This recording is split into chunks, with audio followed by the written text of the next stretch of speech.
Baik, selamat pagi semuanya. Pada hari ini kita akan mencoba untuk membahas beberapa soal UTBK ya. Nah, UTBK ini menarik ya. Ada yang tentang ilmu pengetahuan alam, tetapi biasanya yang ilmu pengetahuan alam itu tetap dikoneksikan dengan literasi bahasa, kemudian literasi matematik, dan literasi bahasa Inggris. Nah, sekarang kita akan coba membahas satu soal terkait dengan UTBK yang berhubungan dengan, sebenarnya ini berhubungan dengan IPA, ilmu pengetahuan alam. Nah, eh, Anda lihat di sini, oke, saya perbesar. Dah, waktu dekomposisi. Anda tahu apa itu dekomposisi? Dekomposisi itu penguraian, ya, perubahan zat kimia. Jadi kalau misalkan sampah itu Anda masukkan ke dalam tong, itu misalkan yang tadinya buah, itu lama-lama membusuk, membusuk dan berubah struktur kimianya. Nah, itu namanya dekomposisi. Apapun, plastik, cuman plastik agak lama dia membusuknya. Jadi saya bisa katakan pembusukan lah begitu. Setiap material sampah akan mengalami penguraian. Material sampah dapat berupa sampah organik dan sampah anorganik. Anda tahu ya, organik yang mudah terurai seperti bekas makanan, buah-buahan. Kalau anorganik yang sulit untuk terurai seperti misalkan plastik, kemudian metal, kemudian eh, kertas dan lain sebagainya. Waktu yang diperlukan untuk mengurai sempurna disebut sebagai waktu dekomposisi. Berikut waktu dekomposisi berdasarkan jenis material sampah. Nah, tabel dekomposisi sampah organik. Nah, kita lihat. Kalau kulit pisang itu akan membusuk sempurna atau terurai dalam waktu 6 minggu. Kulit jeruk dalam waktu 5 bulan. Kantong kertas dalam waktu 8 minggu. Sisa apel dalam waktu 2 bulan. Kertas tisu dalam waktu 5 minggu. Anda lihat, ya ternyata yang paling cepat membusuk itu atau terurai atau terdekomposisi itu adalah mana kira-kira? Kulit pisang atau sisa apel? 6 minggu sepertinya kulit pisang ya, dia paling cepat terurai. Nah, kemudian Anda lihat diagram waktu dekomposisi sampah anorganik. Nah, kita lihat. Ini berdasarkan kepada tahun, dari mulai tahun 0 sampai 600. Berarti semakin ke atas itu semakin lama terurai. Semakin ke bawah semakin cepat dia membusuk atau terurainya. Plastik lihat sampai sekitar 390 tahun ya. Ini kalau ditarik ke kiri. Baja itu cepat nih. Mungkin sekitar 100 tahun. Kaleng aluminium, wah agak lama. Ini mungkin sekitar 180-an mungkin tahun kalau kita tarik ke sini. Nah, kulit sintetis, wah ini lama ini. Sekitar 500 tahun dia baru terurai, ya. Nah, ya dari grafik ini yang paling cepat baja. Tetapi dari tabel ini yang paling cepat adalah kulit pisang. Oke, itu cara memahami tabelnya dan grafik. Kemudian, nah kita perhatikan pertanyaannya. Sampah anorganik lebih lama terurai dibandingkan dengan sampah organik. Jelas, ya. Waktu dekomposisi popok sekali pakai lebih lama dari plastik, namun kurang dari kulit sintetis. Ya, nah ini dia cerita tentang popok. Ya, popok kalau misalkan dipendam di dalam tanah seberapa lama? Dikatakan bahwa kalau popok itu lebih lama dari plastik. Nah, ini kan plastik sekitar berapa nih? Sekitar 350 tahun ya. Nah, namun kurang dari kulit sintetis. Nah, kulit sintetis itu sekitar berapa nih? Sekitar 500 tahun. Berarti antara ini dan ini. Ya. Maka berapa tahun yang pas? Berarti antara 380 dengan 400 dengan 500 berapa kira-kira? Nah, Anda tinggal pilih jawabannya di sini. A 100 tahun, B 350 tahun, 250 tahun, C 375, D 475 tahun. Nah, kita fokus di sini. Kira-kira yang mana jawabannya? Berarti kalau misalkan popok itu berada di antara plastik dan berada dengan kulit sintetis. Plastik sekitar 350, kulit sintetis sekitar 500. Berarti antara itu ya. Nah, berarti jawabannya adalah yang D, 475 tahun. Ya, jawabannya yang D. Kenapa? Karena yang ditanya adalah popok.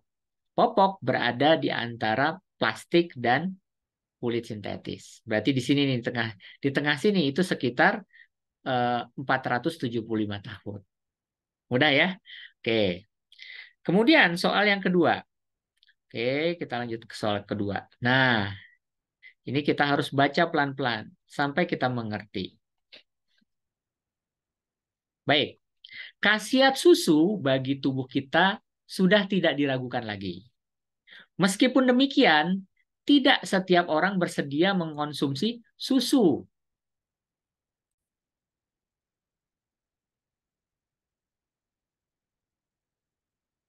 Ya, ada dua kemungkinan penyebabnya orang tidak suka susu. Pertama, karena sifat yang tergantung dalam susu yang tidak disukai orang. Kedua, karena sifat biologis orang yang bersangkutan, ya. Jadi dia mempunyai sifat pokoknya intoleran terhadap susu lah gitu. Yang ditandai dengan gangguan pencernaan seperti diare, perut kembung dan sering buang angin setelah minum susu. Jadi ada orang-orang kayak gitu tuh. Penyebab pertama dapat diatasi dengan penambahan sari jeruk, markisa, apel, atau lainnya, sehingga rasa asli susu yang memualkan dapat dihilangkan. Sementara itu, penyebab kedua dapat diatasi dengan menggantikannya dengan air susu yang telah mengalami perlakuan khusus, yaitu fermentasi seperti yogurt, ya. Secara biologis, penderita intoleran susu tidak mampu mencerna laktosa dari makanan atau minuman dalam susu, sehingga terjadi penimbunan laktosa dalam usus. Makanya suka kembung. Ada orang-orang seperti itu. Penderita yang demikian dapat meminum susu bubuk dengan kadar laktosa yang rendah atau air susu fermentasi seperti yogurt, kefir, dan kumis. Ya, itu contohnya. Pertanyaannya adalah, berdasarkan bacaan di atas, bila seorang temanmu, Ari, mengeluh bahwa ia sebenarnya ingin minum susu seperti teman lainnya, tetapi selalu diare ketika minum susu, apa yang kamu sarankan? Ya, jadi orang yang minum susu pengen minum susu tetapi tidak bisa, itu namanya intoleran terhadap susu. Kenapa? Karena dia minum susu berarti kan kemungkinannya akan diare, ya sakit usus dan lain sebagainya. Apa yang kita sarankan? Nah, sebenarnya tadi udah ada tuh, ya. A. Ari dapat mencoba minum susu dengan menambah sari jeruk. Bisa jadi. B. Ari dapat mencoba susu bubuk seperti susu yang diminum oleh balita. C. Ari dapat mencoba minum yogurt. D. Ari tidak perlu minum susu sama sekali. E. Ari dapat mencoba minum susu secara bertahap. Ayo, jawabannya kira-kira yang mana? Dia masuk ke dalam kategori intoleran terhadap susu. Ya, nah jawabannya ada di sini nih. Penderita yang demikian dapat meminum susu bubuk dengan kadar laktosa rendah seperti yogurt, kefir, dan kumis. Nah, berarti jawabannya adalah yang C. Ari dapat mencoba minum yogurt. Ya enggak? Nah, yang C jawabannya.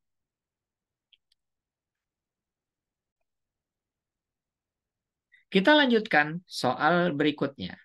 Nah, oke.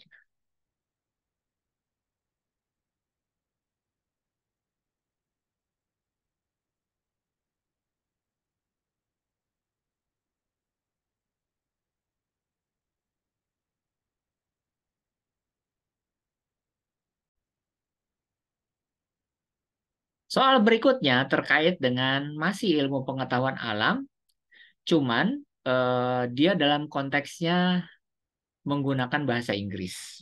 Ya, kita baca ya. Measles, a childhood disease, has caused suffering to mankind for thousands of years. Jadi ini bercerita tentang measles.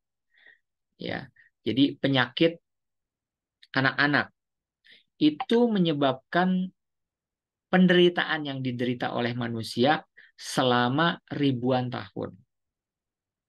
However, the search for an effective measles vaccine lasted 200 years and has finally ended in success. Tapi bagaimanapun juga pencarian terhadap vaksin yang efektif itu sekitar 200 tahun. Dan hasilnya sukses.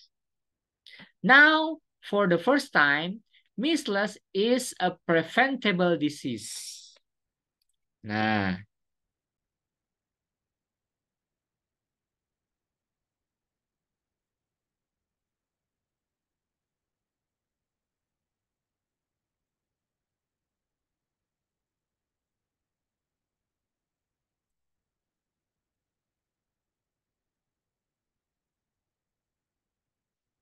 saat ini untuk pertama kalinya itu measles itu merupakan penyakit. You may ask how is this important to children? Anda bisa bertanya, bagaimana ini menjadi sesuatu yang penting bagi anak-anak? Every year, measles kills twice as many Americans as polio does. Jadi setiap tahun itu penyakit ini bisa membunuh 2 kali lebih daripada penyakit polio. More children die from measles than from any other common childhood disease. Banyak anak-anak yang mati karena penyakit ini itu lebih banyak daripada anak yang mati atau meninggal karena penyakit yang lain. Also, complication of some degree occur in about 1 child out of 6. Ya, jadi ada juga komplikasi yang menyebabkan kematian pada saat anak tersebut telah melampaui umur 6 tahun. Most complication include pneumonia and ear disorder. Nah, komplikasi itu contohnya berhubungan dengan penyakit pneumonia dan pendengaran. Ya, masalah pendengaran. Another after effect of measles brain damage is less common. Ya, tetapi ada efek lain daripada measles yaitu kerusakan otak itu lebih sedikit. But it can have such serious consequence that it deserves special attention. Tapi dapat berakibat kepada konsekuensi yang lebih serius sehingga layak untuk mendapatkan perhatian lebih. Brain damage due to measles sounds like something far away from our experience. Kerusakan otak yang diakibatkan oleh measles ini terdengar bagi kita itu amat jarang. In reality it is not. Pada kenyataannya tidak demikian. Like other injury, damage to the brain can be very slight or very severe. Ya, jadi penyakit yang measles ini yang menyebabkan brain damage itu hanya beberapa saja. It is quite possible that we have never seen or heard a child who has severe brain damage. The child will either have died or would be in an institution. Jadi memang jarang sih kita mendengar anak itu mati karena berhubungan dengan brain damage, kerusakan otak.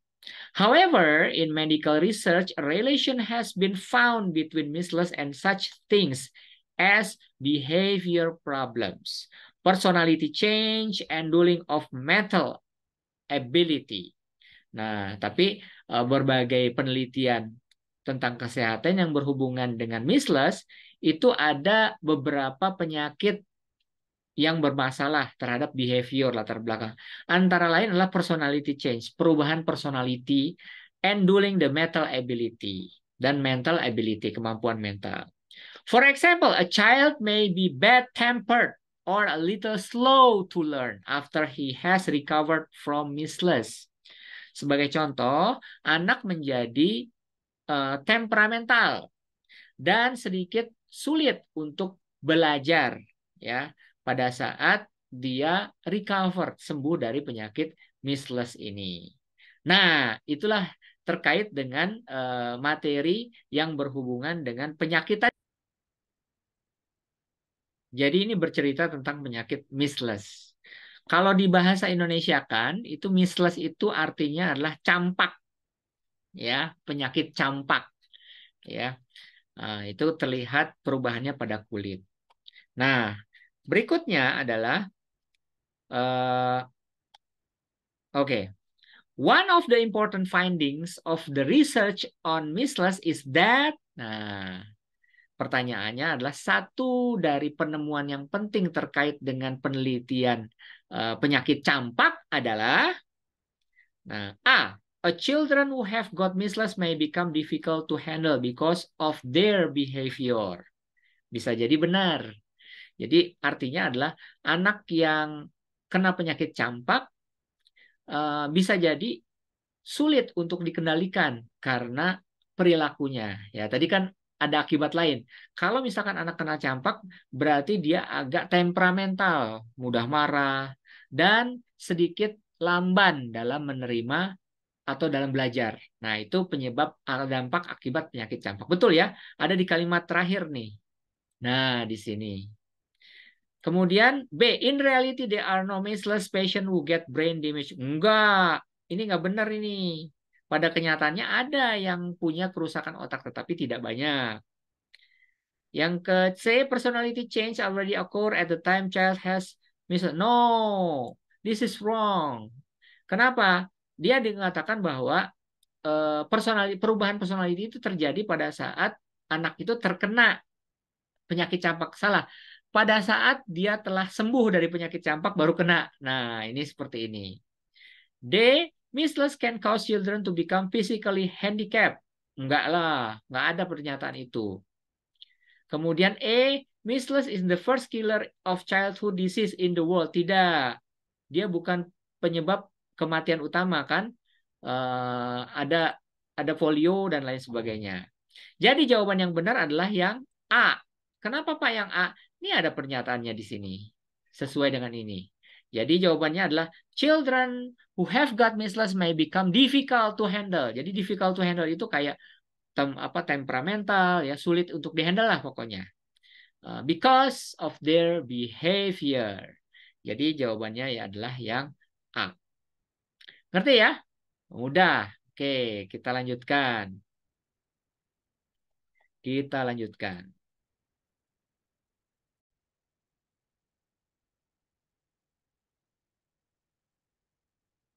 Pertanyaan berikutnya. Oke. Organ yang berfungsi untuk menyaring kotoran, terutama urea dari darah dan membuangnya bersama dengan air dalam bentuk urin, disebut organ A. Mudah ini. A. Lambung, B. Hati, C. Pankreas, D. Ginjal. Jawabannya adalah yang D. Ginjal. Ya, kenapa? Dari ginjal itu diproses sehingga nanti akan keluar air urin atau air seni. Oke. Jadi jawabannya adalah yang D. Kemudian berikutnya. Nah, proses keluar dan masuknya udara, oksigen, dan karbon dioksida dalam tubuh manusia untuk kepentingan pembentukan dan pembongkaran energi yang diperlukan oleh tumbuhan dikenal sebagai sebutan, pokoknya keluar masuknya udara. Ingat aja, Anda bernafas nih. Anda masukkan, Anda buang. A. Sistem organ penguapan? Enggak. B. Sistem organ pengangkutan? Bukan. Dia bukan mengangkut darah. Itu di jantung. C. Sistem organ pernafasan? Ya, betul. Jawabannya adalah yang C. Sistem organ pernafasan. Ya. Oke. Soal selanjutnya. Sistem organ yang tidak dimiliki oleh tumbuhan adalah, ya, tumbuhan itu nggak punya apa nih. A. Sistem pernafasan ada tumbuhan. Kemudian B, sistem ekskresi. Pengeluaran ada. Ya, kalau sistem pernapasan ada fotosintesis, ya. Kemudian sistem ekskresi pengeluaran ada, pengeluaran tumbuhan mengeluarkan getah, tumbuhan mengeluarkan cairan. Nah, itu sistem ekskresi, X itu pengeluaran. C, sistem indera. Nah, di tumbuhan tidak semuanya memiliki sistem indera. D, sistem pengangkut. C itu adalah sistem indera. Ya, jadi jawabannya yang C.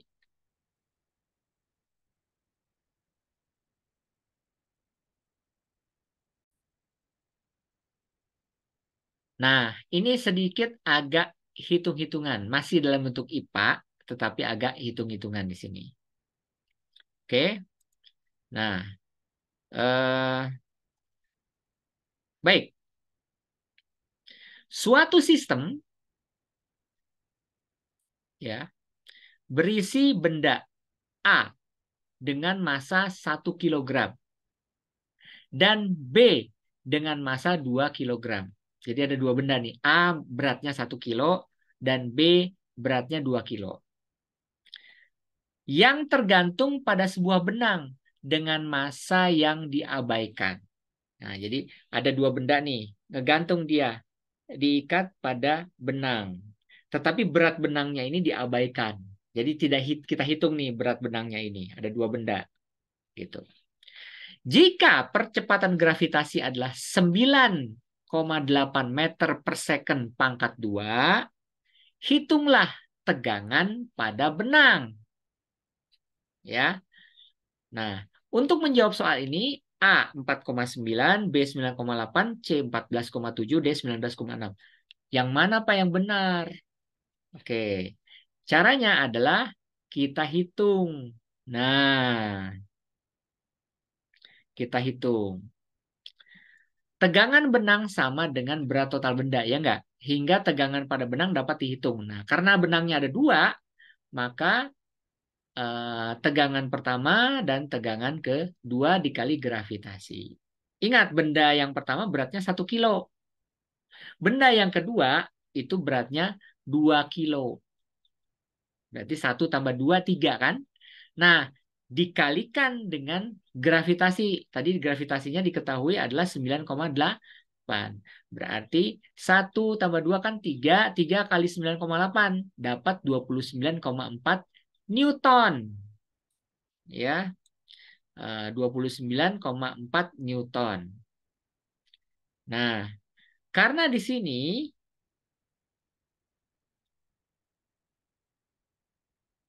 tidak ada, maka kita lihat jawabannya yang mana, gitu kan? Nah, jawabannya adalah yang C, 14,7. Pak, kenapa 14,7? Kan yang ditanya itu tegangan pada benang. Ya enggak? Tegangan pada benang, sementara benangnya itu kan ada dua beban. Maka otomatis 29,4 itu kan untuk total, untuk benda 1 dan 2 benangnya. Nah, tetapi kalau misalkan pada benangnya itu dibagi 2, berarti 29,4 dibagi 2. Hasilnya adalah 14,7. Ada nggak 14,7 di sini? Ada. 14,7 Newton. Jawabannya adalah yang C. Gitu ya. Oke. Soal terakhir. Nah, ini menarik ini. Main lempar-lemparan. Sebuah bola dilempar ke atas dengan kecepatan awal 20 meter per second. Ya. Jadi bola itu dilempar, dia punya kecepatan. Pertanyaannya, berapa tinggi maksimum yang dapat dicapai bola tersebut? Ya, kalau misalkan bola dilempar dengan kecepatan 20 meter persegi, meter per second, berapakah tinggi maksimum yang dapat dicapai? Jadi tingginya berapa dia bisa dilempar ke atas? Kalau percepatan gravitasinya adalah 10 meter per second pangkat 2. Di sini jawabannya adalah A 20, B 40, C 80, D 100, E 200. Mana yang betul? Nah, gampang ya. Untuk penyelesaian bisa digunakan dengan rumus V pangkat 2 sama dengan U pangkat 2 ditambah 2S. Ya. Jadi eh, di mana V kecepatan awalnya kan 0, ya, diem. Kemudian U 20 meter per second, ya. Jadi U di sini adalah kecepatan awalnya 20 meter per second, ya.